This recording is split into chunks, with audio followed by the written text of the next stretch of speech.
Hi everyone, welcome to A Beer with Brad episode 51. Tonight I'm going to talk about this new lens right here, but first let's talk about the beer. Tonight I'm having a Shark Jumper from Pint Brewing Company right down in La Vista, Nebraska, not too far from here. Pint is right next door to Cross Train Brewing Company, right across the street from the new Corn Coast Brewing tap room that just opened. Corn Coast is in Lincoln, but they just opened a tap room right around the corner from Pint and Cross Train, and then also right down the hill from Nebraska Brewing Company. Got four breweries right there on that basically intersection of 108th and Giles, and then right up the street is Lucky Bucket. Only another half, 3/4 of a mile up the road. So a lot of great beers being produced in that little pocket of Sarpy County right outside of Omaha. So tonight, Shark Jumper is a Hazy Double IPA, New England style IPA. Pint has had a New England style IPA called Cloud Jumper for quite a while now, and so this is just the double version of that. Just a reminder, New England IPAs are a little softer, a little sweeter, more floral, less bitter. A lot of people, for a long time thought of IPA as a bitter, really bitter aftertaste, and New England IPAs and hazy IPAs, a lot of those don't have that. So tonight, a Shark Jumper IPA from Pint Brewing Company. Speaking of Pint or speaking of double IPAs, that is, the double version of Slice is coming out from Lumen Brewing this weekend. So that's a really good one. If you're down on 13th Street, check that one out. There's just a lot of good beers coming out right now. Lumen's doing some collaborations with a couple of different breweries, Monolithic and Cross Train. Cross Train did a collaboration with Corn Coast. It's a lot of fun seeing all these great local breweries come together and do different kind of beers, just mixing up a little bit and doing things with like-minded people. So really cool to see that. So like I said, Corn Coast is now open. Collaboration beers are coming out left and right, it seems like. The only bad news on the Omaha beer scene is that today it was announced that Nebraska Brewing Company filed Chapter 11 bankruptcy. That's not the bad one where they're closing down. They're going to reorganize. It's too bad. Nebraska Brewing Company has made a lot of great beers over the years. My favorite's the Moab, the mother of all Bettys. They had the Sexy Betty, the Black Betty. They also had a Fathead, a Vanilla Bean Fathead, a Coffee Fathead. Fatheads are the barley wines. And they've had some different IPAs and other beers over the years that I've liked. But the difference between a lot of the new breweries that are out now and the Nebraska Brewing Company is Nebraska Brewing Company started when everyone had like their core beers. Like a lot of breweries would have their core 5 beers or their core 6 beers, and there was like their brown, their porter, their light beer, their IPA, and one or two other beers, and they really stuck to that. And now breweries seem to come out and they're just rotating through different beers all the time. You never know what to expect when you go in. And when you go to the stores or bottle shops, you never know what you're going to find. But with like Nebraska Brewing Company and some of the older brewing companies, Empyrean's kind of that way. And then you think of the bigger names like Deschutes and Sierra Nevada. A lot of those, they all have kind of their core beers that you find in the stores. And to me, that's good. Like for consistency, people know what they're going to expect when they go in there, especially the people who only want to drink what they know and what they like. But a lot of the people right now that are out there looking for beers, they want something different, something unique. And when you go into Nebraska Brewing Tap Room, they have a lot of different beers and a lot of really good beers on tap. But when you go to the stores, the grocery stores, the bottle shops, you're basically going to find the same 5 or 6 beers. And like me, as someone who really likes craft beer, out of those 5 or 6 beers, there's only 2 that I'm really ever going to buy, and not even very often. And that's not a knock on them. But it's just kind of the way the whole beer industry has changed over the last, I'd say, 4 or 5 years, where people are always looking for something different. So hopefully they can get everything straightened out and keep going, because they do, like I said, they make some great beers. Like I said, the Moab was one of my favorite bourbon barrel aged imperial stouts ever. It's a fantastic beer. Haven't had it in a while. I haven't seen it in a while, but I'll be honest, I haven't gone into their brewery in a little while. And just that there's so much out there right now, and I don't know if I'm one of those people, if I don't see something like a brewery putting out something that I really want to go and seek out, I don't get it. The last couple beers I saw in Nebraska Brewing out were like some fruited type beers, fruited sour or fruited pilsner, or, stuff like that. Stuff that's very popular. A lot of people are interested. I'm not one of them, and so I haven't made it a habit of going to the brewery and seeing what else they have, which I need to do. I really should plan on doing that. Couple other things really quick. Art Fair is coming up rapidly. I was ordering stuff for it just a little bit ago. It is May 31st and June 1st at the Countryside Village, right up the street, right next to the Casual Pint at the Countryside Village. My tent will be the first one right next to their patio. Always a great art fair. Should be just as good this year. Hopefully the weather sticks out. I mean, if we had weather like we did today, where it was just calm, no wind, 70 degrees, it'd be perfect. Hopefully that happens in a couple weeks here. But stop by the Countryside Village. Check out my photos. You don't have to buy anything. The art fair is free. You can come in, you can look, check out, say hi, introduce yourself. If you see something that catches your eye, everything there's for sale.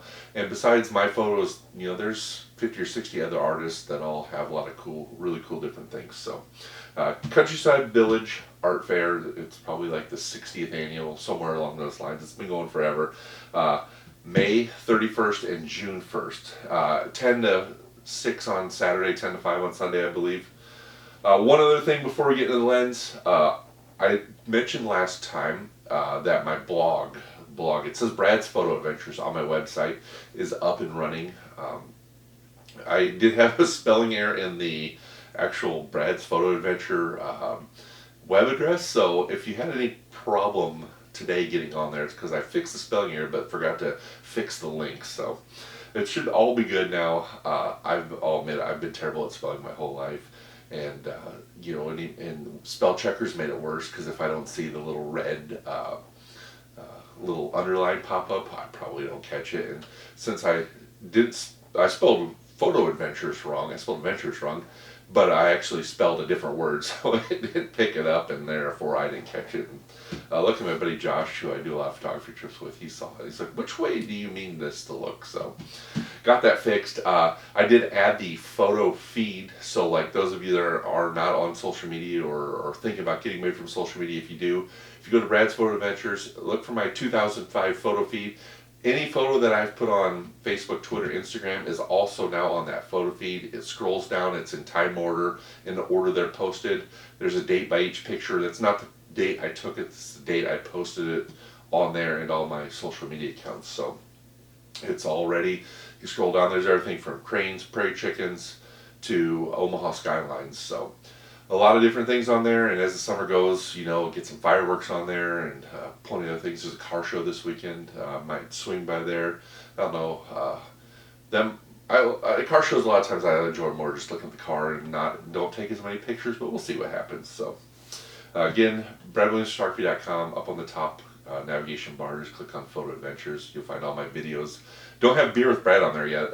Kind of deciding how I want to do that, but all my photo trips, like right now, my new videos from the my Nebraska Panhandle photography trip from last fall. Episode 2 came out last week. Episode 3 will come out next week. Those are all on there too. So feel free to check it out, watch some videos.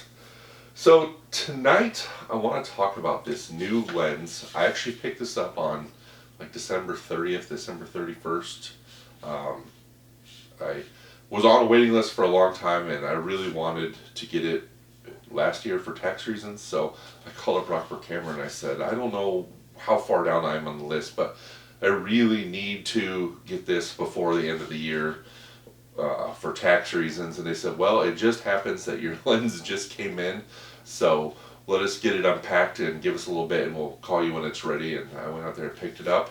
So this is the Canon 200 to 800 millimeter lens. This is basically replacing, I had a Canon 100 to 600, or no, it wasn't a Canon, it was a Sigma 100 to 600, and I replaced it with this Canon 200 to 800.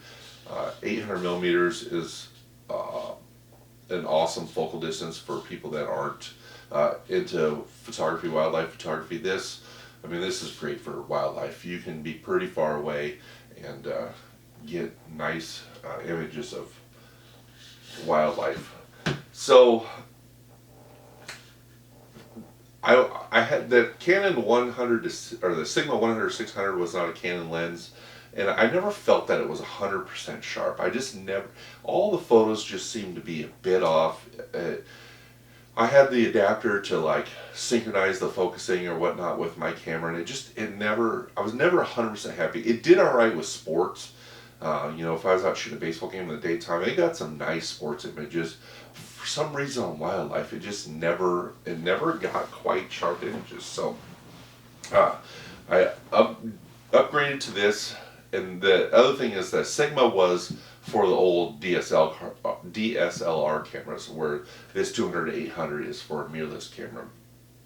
And let me tell you, I now have a problem, because after using this, I used it on the cranes, I used it on the prairie chickens, and I also used it locally here on bald eagles and blue heron and birds in the backyard, and this thing is awesome. The focus on it is amazing. I'm so spoiled by the focus on this now, I don't know that I will be able to use any of the old Canon lenses. And here's the problem with that. This lens is awesome. Here's the pros. It's lightweight. It weighs about a third of what this does. But the trade-off is that this one is about 3 times faster when it comes to the amount of light it lets in. This is an f2.8. This is a variable f6.3 through f9. So this, if this is at f9, this one lets in 3 times the amount of light, which for those of you not really into photography, that's a pretty big jump, especially in low light settings. This works great daytime, even in the golden hour. In the evenings, this works great, but as soon as you start getting to that sunset time and you're trying to track birds in the dark, you really need to go to something much faster. The problem is, this lens, like I said, weighs 3 times as much, but the focus, this is the oldest, this is the original 400-2.8 that Canon made, and it's just out of date. The focus on it is so slow. When I would get to sunset and I'd switch from this back to this out in the cranes, I basically would get frustrated and just stop using it. I'd either just record video with this or with a smaller lens, or I'd switch to a smaller lens, or I would just sit there and watch birds. I just could not deal with the focus on this anymore. This lens is still great. It still has its purpose, like for sporting events like baseball. College World Series is coming up. I will definitely use this lens. There's nothing wrong with this. It'll still get great images. It does great at sports. Baseball, for the most part, isn't that demanding on the focus like wildlife photography is. So this one still has its place, and I'm still going to keep it.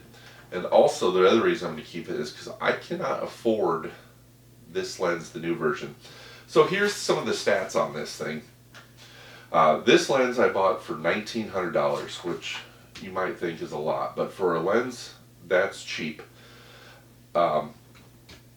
This lens, if I were to buy the brand new version right now, it'll cost $12,000, and that's just not even remotely in the budget. This lens is 800 millimeters, so it goes twice as far as the 400 millimeters as far as focal length. Canon also makes a 500 millimeter f4, and that one's $13,000. They have one that's a 100-300, which the 100-300 would be awesome. I'd love to have that for basketball and hockey. That would be an amazing lens for basketball and hockey. 100-300 f2.8 is $10,000. Not anywhere near the budget. And then 70-200. Right now, I have a 70-200. I use it all the time. And that's my primary lens for basketball and hockey right now because I can't afford to go bigger. But it's also the older version. It's the original Canon version. It's also slow, painfully slow focus. After you use these new lenses, these old ones are just painfully slow to focus. That new one, 70-200, is $2,600. So while I really, really want to upgrade all my lenses after using this for the last few months, it's just not practical, not in the budget. So what I'll probably end up doing for the time being is this will be my wildlife lens during the day. Go out to see the cranes. I'll probably rent something along this line. You can rent the brand new version of this lens for the mirrorless cameras for, it's probably $300 for a week, and do that. And then that's a lot more practical. Maybe if I get another lens anytime soon, it'd probably be the 70 to 200, but that's still pretty steep price tag when I have a lens that works pretty darn good. Like I said, for the most part, this is a great lens. You know, wildlife photography, I don't do too much before sunrise and after sunset anyways. Most of my stuff is early morning, golden hour, where the sun is up, or I'm shooting silhouettes into the sun. So either way, this is going to get me by. But like I said, I got so many nice photos with this in the cranes. Where the cranes, the one way I tell the crane picture is sharp is their eyeball. They have a tiny little eyeball. They're big birds, tiny little eyeball, and you can just see the orange circle in the middle of their eye. That it's just, you know, when it's sharp instantly because of the way their eye looks. Same for bald eagles. You know, a lot of the ways I tell with them too is they have a few more things like their beak and the whatnot, but the eye, the bald eagle, when they're looking at you and that eye is completely sharp. So overall, I'm not missing near the amount of shots I missed with this and some of the other lenses I had over the years. So very happy with this. Even the other day, I was over in Iowa, and there's a great blue heron, and I pulled my camera out, and I missed him actually taking off, but as soon as I got the camera pointed at him, it picked up instantly. And I got this picture here where he's just like, you could still, if I was a half a second earlier, you would have saw the water dripping off his feet, but you can kind of see the ripples underneath him, behind him, and it's just a nice clean shot of the bald eagle, or the great blue heron. So really enjoying this lens. I am so happy after being frustrated for so long. The other thing that I'm doing too, that I'm actually trusting my camera more. Before I would always pick my focus point, and I'd still have the autofocus on, but I was picking the focus point. And now with this lens, I'm using the auto detect for animals, specifically birds, and put in there and say you're photographing birds, and it'll lock onto the eye, no problem. It is so cool. You'll see the blue box we search around as the bird's getting into the frame, and you'll just see that little white box lock on the eye, and you know you have it in focus. So awesome technology. I mean, the cameras have come so long. You know, I started doing photography with the film cameras back in the 90s, and that was all manual focus, and it was cool. And then the digital came out. I was like, this is awesome. The autofocus is amazing. And now I'm so spoiled by this, where I think the old lenses are just, you know, they're not not good enough anymore. But I mean, they really are. We made them work for so many years, and they keep making them work for now. So, well, thanks again for tuning in. Hope you're enjoying the Nebraska videos. Took a break this week to get this Beer with Brad out. I still try to have this done the first Thursday of every month. And since I'm only 2 episodes in the Nebraska videos, I thought I'm going to take a pause on that and get another Beer with Brad in here. Again, don't forget, coming up last day of May, first day of June, Countryside Village Art Fair. My spot's right next to the Casual Pint. Hope to see everyone there. But hope you're enjoying these videos. Hope you're having a great spring, and we'll see you again next time.